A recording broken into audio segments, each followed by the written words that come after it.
has to prevail is the fact that not only do we not only want to end that war, we don't want it to spread. We need to start bringing our troops home.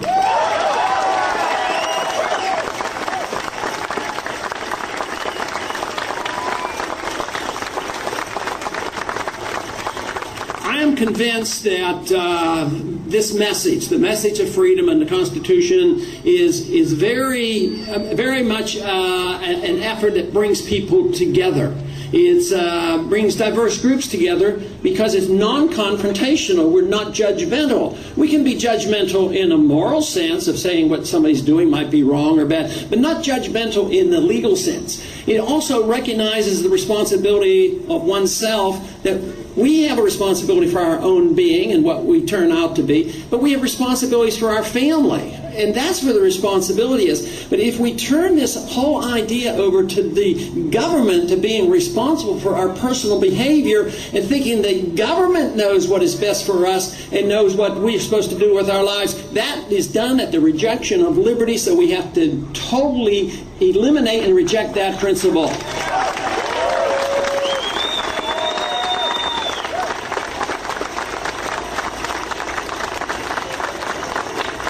You know, it goes without saying, even though it's being abused quite frequently, that the First Amendment protects our right of freedom of speech and right of organizing and assembly. And fortunately, that is respected well enough that we can still participate in the electoral process. But at times, that even can be subject to regulation. But we know that governments are not supposed to regulate what we put into our minds, and certainly the government should not be regulating how we deal with our spirit and our spiritual life and our personal beliefs. But just think of how they violate this whole principle that they say, well, maybe your mind is okay, your spirit and your eternal salvation is something the government isn't involved in, but all of a sudden every single thing you do with your own body and what you put in your own body, the government, you can't do it without permission of the government. But that should be a freedom idea just as well.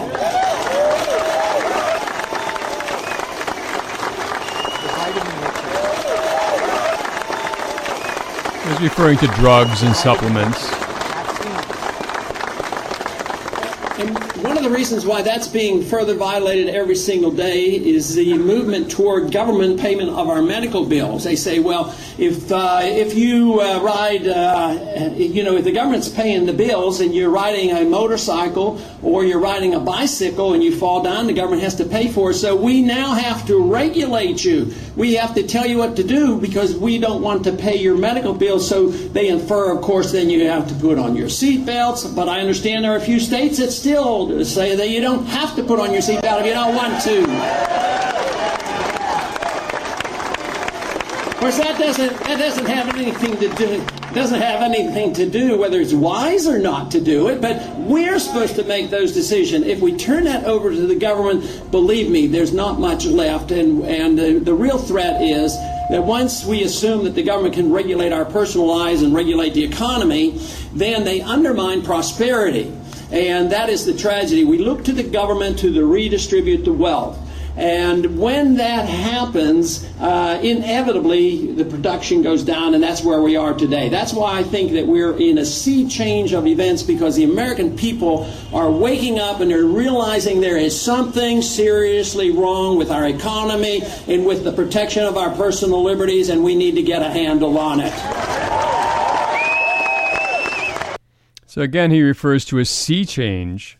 A revolution, a paradigm shifting. I think it's really important to recognize what he's saying and what he's having that flash of recognition about, that something is really happening here that is exceptional in history. And I'm grateful that he brought up the seatbelt, because I often use that as an example when I try to help people understand what the freedom message means. That, okay, there are certain things that are, as he indicated, a good idea. Okay, it's a good idea to wear your seatbelt. But what's not a good idea is to give up your right to make the choice of whether to wear the seatbelt or not to the government. and surrender that power to them and allow them to dictate whether you should or shouldn't wear your seatbelt. That's your own personal choice. That's what's called freedom.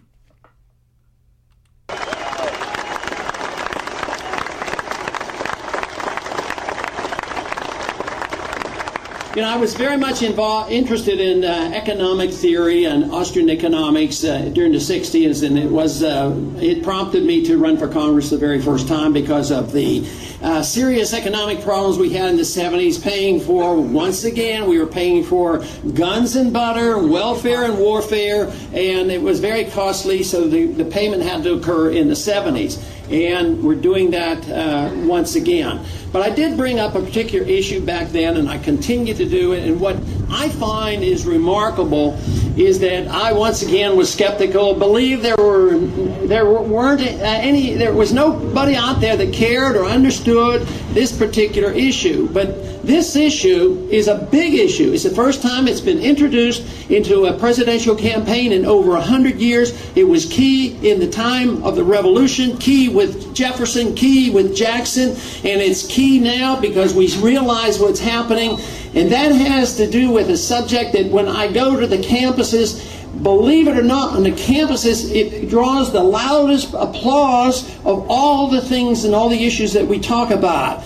And that has to do with the need, the absolute necessity of looking at our monetary system, having sound money, and getting rid of the Federal Reserve System.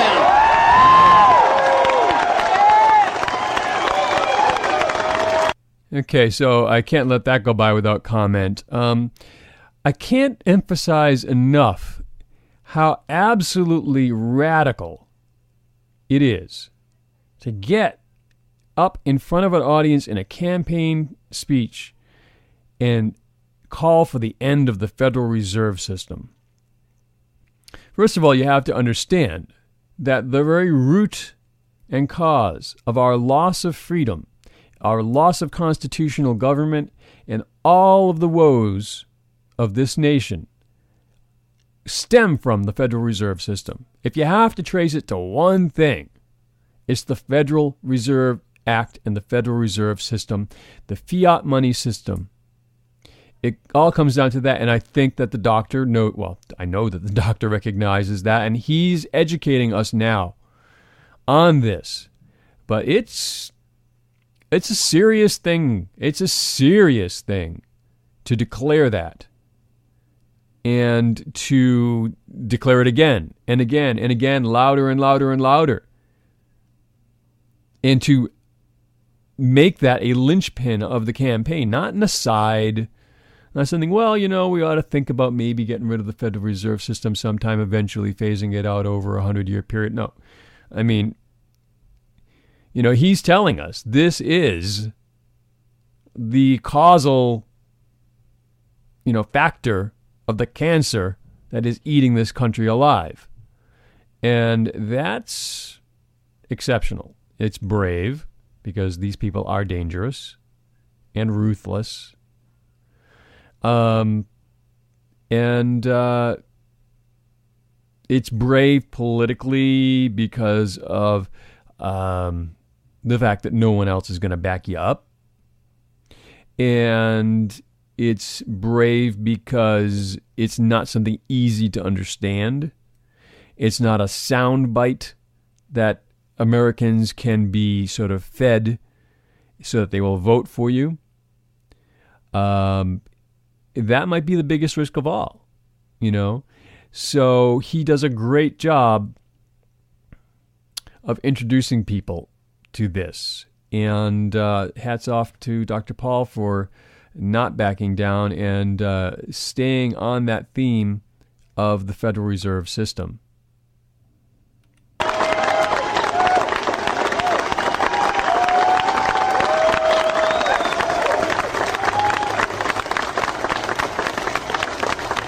During the revolutionary times, of course, the first thing our government did, even though they were struggling hard, they debased the currency. They had runaway inflation, and they got rid of the continental dollar, and we had that saying, it's not worth a continental.